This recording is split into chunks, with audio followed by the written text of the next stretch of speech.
बहुत बहुत स्वागत है, नंदन है, आभार है आप सबका एजुकेशन लाभार्थ के चैनल पे। मैं हर्ष प्रजापति उपस्थित हूँ आप सबके समक्ष अति महत्वपूर्ण जानकारी के संदर्भ में। बहुत ध्यान से वीडियो देखिएगा, सुनिएगा, समझिएगा। जितने भी क्रेडिट 2024 के कैंडिडेट्स हैं जिनको लेवल 2 के लिए कॉल आ चुकी है, यानी कि उनका नोटिस जारी हो रहा है और उसमें ये बात कही जा रही है कि आप सब आइए डिपार्टमेंट में डॉक्यूमेंट सबमिट करिए। कुछ ही डिपार्टमेंट हैं जहाँ से बोला जा रहा है ईमेल के थ्रू आप भेज सकते हैं, और ये जो कई सवाल आता है ना कि आप उसको कुरियर करवा सकते हैं, स्पीड पोस्ट करा सकते हैं, तो ऐसी सुविधाएं नहीं होती हैं। ऐसा नहीं करना है, ठीक है। और ये सब करेंगे तो आपकी जिम्मेदारी है कि वो जाए ना जाए, इसीलिए मैं कह रहा हूँ कि आप सीधा डिपार्टमेंट जाइए, वहीं से सबमिट करिए, वो सबसे बेटर है। वरना कभी कभी क्या होता है ना, कुछ आप सब अपनी कहते हैं थोड़ा सा आलस्य आपको कहीं ना कहीं आपको विश्वविद्यालय में प्रवेश होने से आप वंचित हो सकते हैं। इसीलिए अवेयर रहिए, थोड़ा जागरूक रहिए, चले जाइए। कोई कहीं से भी हो, मैं देख रहा हूँ कि 10 दिन से ज़्यादा का समय दिया जा रहा है हर डॉक्यूमेंट सबमिट करने में। जितने औसतन मैं देख रहा हूँ 10 दिन से कम का समय किसी में नहीं है, सब में मिनिमम 10 दिन दिया जा रहा है कि आप आइए 10 दिन के अंतर्गत। यानी किसी को 19 दिसंबर है, 16 दिसंबर है, लास्ट डेट है। एक चीज़ क्लियर, मैं सब चीज़ क्लियर करूँगा, क्या डॉक्यूमेंट्स लेकर जाना है, क्या क्या चीज़ कैसे। पहली चीज़, जो डेट जारी की जा रही है कि 19 दिसंबर तक जमा कर दीजिए, तो ये नहीं कि 19 दिसंबर को ही जाना है, ऐसा नहीं करिएगा। उससे पहले भी आप किसी दिन भी जाकर जमा कर सकते हैं। आज नोटिस आ गई, कल से जाना स्टार्ट कर दीजिए। एक चीज़ क्लियर करिए, सोमवार से शुक्रवार जाइएगा, सैटरडे संडे बिल्कुल मत जाइएगा। इलाहाबाद विश्वविद्यालय का working days Monday to Friday होता है। सैटरडे संडे यूनिवर्सिटी क्लोज रहती है, डिपार्टमेंट क्लोज रहते हैं, सारे एकेडमिक जितने भी आपकी एक्टिविटीज़ रहती हैं वो नहीं होती हैं। कोई भी बिल्डिंग एफसीआई हो, ये हो, वो हो, ठीक है, कोई काम नहीं होगा आपका। इसलिए कह रहा हूँ, आप बहुत दूर से आ रहे हैं, इसीलिए मैं कहता हूँ चैनल से जुड़े रहेंगे तो एक जानकारी मैं देता रहता हूँ। और नहीं जुड़ते हैं, अभी भी सब्सक्राइब नहीं किए हैं तो कर लीजिएगा, क्योंकि यहाँ से प्रवेश दिलाने में हमारा सबसे बड़ा योगदान रहेगा, ताकि आपको कहीं दिक्कत ना आए। तो जो भी बच्चे दूर से आ रहे हैं, कहीं से भी आ रहे हैं, सैटरडे संडे को ऐसा मत पकड़िएगा कि शुक्रवार को ट्रेन पकड़े, सैटरडे को यहाँ पे इलाहाबाद आ रहे हैं और यहाँ पे आए तो बंद है। आप भी कहेंगे कि जो है आपके भी गार्जियन कहेंगे कि किसको फॉलो करते थे कि सूचनाएं सही से प्राप्त ही नहीं हुई, ठीक है। तो अगर मेरे साथ जुड़े हैं तो थोड़ा सा अवेयर रहिए, जो बातें कह रहा हूँ उसे फॉलो कर लीजिए। तो पहली चीज़ है कि आपको सैटरडे संडे विश्वविद्यालय नहीं आना है, वो बंद रहेगा। दूसरी चीज़, डॉक्यूमेंट्स भी बता दे रहा हूँ, वो उसको लेकर आइएगा। और तीसरी चीज़ कि स्पीड पोस्ट के चक्कर में मत पड़िए, कुरियर के चक्कर में मत पड़िए, स्वयं आना है, किसी से भिजवाइए नहीं, स्वयं आइए, ठीक है। वहाँ स्वयं आइए, स्वयं जमा करिए, ठीक। और डॉक्यूमेंट्स क्या, पहले वो बताते हैं, आगे की बात बाद में करते हैं। पहली चीज़ रिसर्च प्रपोजल। अब देखिए, एक शोध प्रवेश फॉर्म, ठीक है, पीएचडी एडमिशन फॉर्म, एक कई कन्फ्यूज़न आप लोग की आ जाती है। एक मैंने इसको जैसे ही टेलीग्राम पे डाला, कई बच्चे सोचे पीएचडी 2022 का फॉर्म ही आ गया है। वो नहीं है, एप्लीकेशन फॉर्म में एडमिशन फॉर्म में अंतर समझिए। आवेदन पत्र, ठीक है, और प्रवेश के लिए पत्र जो है वो दोनों अलग चीज़ होती है, ठीक है। अब इसमें देखिए, रिसर्च प्रपोजल में डॉक्यूमेंट्स बता दे रहे हो, कुल मिला के 11-12 डॉक्यूमेंट्स आपके होते हैं। पहली चीज़ रिसर्च प्रपोजल, इसे आपको शोध प्रस्ताव, आपका शोध प्रस्ताव अपना तैयार कर लीजिए। 1500, किसी में देखिए जैसे मैथ की जारी हुई तो वहाँ बोला गया 400 वर्ड्स का, अभी अन्य में बोला जा रहा है 1500 वर्ड्स का, किसी में बोला जाएगा 2100 वर्ड्स का। तो अपने अपने नोटिस में मेंशन रहता है, लेकिन आइडल क्या है 1500। अगर आपकी नोटिस में मेंशन नहीं कि रिसर्च प्रपोजल कितने वर्ड्स का बनाना है, तो 1500 वर्ड्स का बनाइए। क्लियर। तो ये हो गया research proposal. Documents copy pen लेकर लिख लीजिएगा। इसके अलावा अगर फिर छूट जाए, क्योंकि कई में क्या होता है ना, डिपार्टमेंट में 6-7 बता दे रहे हैं, जाएंगे तो वहाँ कहेंगे ये भी लगेगा वो भी लगेगा, तो आप लौट के थोड़ी ना आएंगे अपने यहाँ। सुनिए, इस जितना डॉक्यूमेंट बता दे रहा हूँ उसके अलावा एक भी नहीं लगेगा, लिख के ले लीजिए। पहली चीज़ रिसर्च प्रपोजल। दूसरा 10th का सर्टिफिकेट, मार्कशीट सर्टिफिकेट। अब जो यूपी बोर्ड के बच्चे होंगे उनका मार्कशीट और सर्टिफिकेट एक ही में होता है, तो वो ढूंढने नहीं लगेंगे, क्योंकि कई बच्चे लगातार सवाल करने लगे कि 10th हमारे पास तो एक ही है।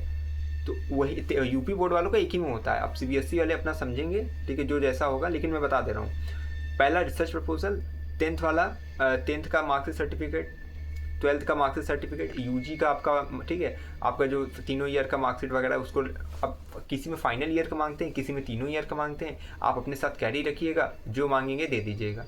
यूजी का, पीजी का, ठीक है। उसके बाद स्लेट, नेट, जेआरएफ। अब नेट जेआरएफ में बड़ा दिक्कत है, कोई किसी का भी इसमें पता नहीं क्या जून में आया रिजल्ट, फिर किसी का कुछ में आया है, तो पूछ रहे हैं कि ये लगाएं कि 2023 का, 2024 का, नेट 2023 का किए हैं, जेआरएफ 2024 का है। तो मैं विनम्र निवेदन कर रहा हूँ, अगर इसमें ज़्यादा कन्फ्यूज़न है तो आपका वो ज़्यादा भारी तो होगा नहीं, सब ले लीजिएगा। डिपार्टमेंट में जो जमा करते हैं ना, उनसे बेहतर सजेशन आपको कोई नहीं देगा। एक चीज़ जान लीजिए, कई डिपार्टमेंट, एक साइड मैंने नोटिस, मुझे विभाग नहीं याद है, उसमें लिखा हुआ है जेआरएफ की कि ये डेट का पता नहीं कि उस संदर्भ में लिखा है कि इस डेट के पहले का या बाद का जो चीज़ है, तो आपके पास नेट है, जेआरएफ है, आपने फॉर्म में फिल किया है, कई सवाल है फॉर्म में फिल नहीं किए हैं, ऐसा है वैसा है, आप अपने साथ अगर आपके पास सर्टिफिकेट है ले लीजिए नेट का, जेआरएफ का जो है, और जब डिपार्टमेंट सबमिट करने जाएगा ऐसा नहीं कि वो बताएंगे नहीं, वहाँ एक बार पूछेगा कि सर मेरे पास है, इसमें से कौन सा है, इसमें जो है हम सबमिट करना है, वो तुरंत बता देंगे और सबसे अच्छा सजेशन उन्हीं का रहेगा। तो प्रवेश की बात है तो थोड़ा कन्फ्यूज़न मत रखिएगा, तो अपने साथ लेकर इसकी बोलिए, अब दोबारा सवाल मत करिएगा, अपना नेट जेआरएफ जो भी सर्टिफिकेट है, कन्फ्यूज़न है कि ये लगाएं कि वो लगाएं, वहाँ डिपार्टमेंट जाइएगा, जो प्रोफेसर जमा कर रहे होंगे वो आपको बता देंगे, ठीक है। अब कई बच्चे हैं कि बिना नेट के एडमिशन नहीं होता, वो नेट नहीं हुआ तो क्या, अरे नॉन नेट की तो फेलोशिप आती है यूजीसी की, समझ रहे हैं, नेट जेआरएफ जो करता है उसकी नेशनल लेवल फेलोशिप आती है, वो कॉलेज कैंपस रहेंगे मिलेगा, लेकिन यूजीसी की जो नॉन नेट फेलोशिप है वो किसको मिलती है, कैंपस वालों को बच्चे मिलती है, कॉलेज को नहीं मिलती है। तो ये नॉन नेट का मतलब ही है कि पीएचडी वो बच्चे कर रहे हैं जो नॉन नेट, मतलब जिनका नेट नहीं है। तो परेशान नहीं हुई है आप, आराम से, आपका नेट नहीं है कोई दिक्कत नहीं है, आप टेट लेवल 1 आप क्वालिफाई कर चुके हैं, लेवल 2 के लिए आप एलिजिबल हैं, आप जाइए डॉक्यूमेंट सबमिट करिए और अपना इंटरव्यू दीजिए, हो जाएगा तो आपका एडमिशन हो जाएगा। ये चीज़ें, अब ये छोटी छोटी चीज़ आपकी क्लियर नहीं रहती, बाद में जो है फिर ये दिक्कत बनती है। तो अभी मैंने आपको क्या, नेट जेआरएफ पे आके रुके थे ना, हाँ, तो नेट जेआरएफ की चीज़ें क्लियर कर दी। तो मैंने अभी तक पहला जो है डॉक्यूमेंट रिसर्च प्रपोजल, दूसरा 10th का, फिर तीसरा 12th का सर्टिफिकेट, उसके बाद यूजी का, फिर पीजी का, ठीक है, स्लेट नेट जेआरएफ जो है आपके पास वो, उसके बाद आपका caste certificate OBC SC ST के लिए, ईडब्ल्यूएस सर्टिफिकेट बनवा लीजिए तीनों, एक यूओआई नहीं GOI करके किसी में नोटिस में लिखा था, कई बच्चे समझ नहीं पाए, तो उसका नाम GOI परफॉर्मा लिखा हुआ था उसमें, उसका मतलब है गवर्नमेंट ऑफ इंडिया, यानी भारत सरकार का जो फॉर्मेट है, यानी सेंट्रल गवर्नमेंट का आपको बनवाना है, मोटा मोटी आप ये समझिए, ठीक है। तो कास्ट सर्टिफिकेट जो भी बनवा रहे हैं अपना ओबीसी एससी एसटी वाले, सेंट्रल का बनवाइएगा, ठीक है, साइबर कैफे दे देंगे, 4 दिन में मात्र बना के देगा, 3 से 4 दिन में। और जो कह रहा है ना कि एक हफ्ता में, तो उसके मत बनवाइए, 3-4 दिन में वो बना के आपको दे देगा, बता दिएगा सेंट्रल का बनवाना है कास्ट सर्टिफिकेट, ओबीसी का, एससी का, एसटी का, वो बना देंगे। अब इसके बाद जो, अब 8वीं 9वीं जो भी ये है, इसको देखिए 5 6 7 8, हाँ 8वीं जो डॉक्यूमेंट है वो ईडब्ल्यू सर्टिफिकेट, सेंट्रल गवर्नमेंट के फॉर्मेट में स्टेट इसको रिलीज करती है, स्टेट ही बनाती है, ईडब्ल्यू सर्टिफिकेट स्टेट द्वारा ही बनता है, लेकिन सेंट्रल के फॉर्मेट बनाइएगा। अब यूपी का जो फॉर्मेट है वो स्टेट का सेंट्रल का एक ही है, तो यूपी का सर्टिफिकेट जो बनवाए हैं, ठीक है, तो उनका कोई दिक्कत नहीं है। एमपी का भी एक बच्चा बताता है कि सेंट्रल ऑफ जो है, मतलब सेंट्रल का और स्टेट का दोनों सेम ही है, तो कोई दिक्कत नहीं है। तो आप सब ना गूगल पे सर्च करिएगा ईडब्ल्यूएस सर्टिफिकेट सेंट्रल फॉर्मेट, पूरा पूरा एक पीडीएफ आ जाती है। अब आपके पास जो ईडब्ल्यू का सर्टिफिकेट है उस पर मिलाइएगा, पूरी चीज़ें मैच कर रही कि नहीं, मैच नहीं कर रही, आप जाके साइबर कैफे बोल देंगे, उन लोग की पहचान होती है, उन लोग बनवा देंगे, ठीक है। वो भी 4 से 5 दिन लगेगा, 6 दिन लगेगा, बन जाएगा। तो ईडब्ल्यू सर्टिफिकेट सेंट्रल का बनेगा, लेकिन स्टेट का ही उसमें पूरी चीज़ें लगी होती हैं, तो फॉर्मेट पे बात है केवल।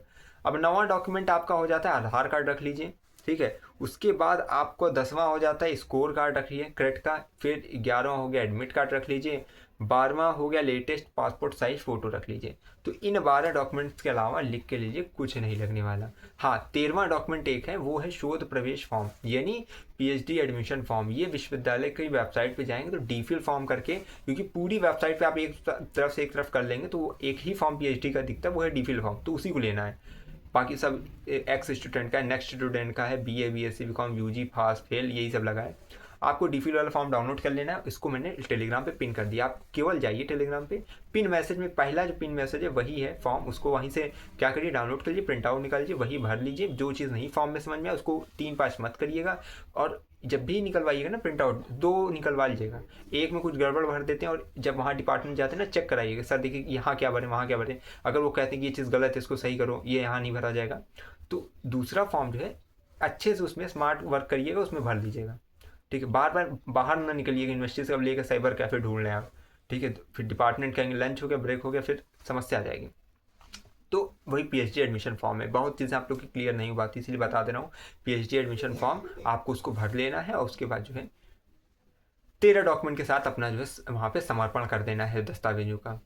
इसके बाद कई जो डिपार्टमेंट जैसे बॉटनी का हो गया, केमिस्ट्री नहीं केमिस्ट्री का, या अन्य कोई डिपार्टमेंट क्या है ना, अपना अपना प्रो फॉर्मा जारी कर रहे हैं, वो उन सब का अपना फॉर्म है। उसमें क्या है कि आप अपना नाम भरिए, पिताजी का नाम भरिए, माताजी का नाम भरिए, जेंडर भरिए, नेशनलिटी भरिए, ठीक है, और करस्पॉन्डिंग एड्रेस और परमानेंट एड्रेस, एजुकेशन क्वालिफिकेशन कितनी है और कितना परसेंटेज पाए हैं, ठीक है, और आपको प्राथमिकता प्रेफरेंस किसको दे रहे, जैसे कैंपस में अगर नहीं होता है तो कॉलेज में किसको देते हैं, तो campus, college, CMP, ECC, SS Khanna, इस तरह के बॉटनी में दिया गया।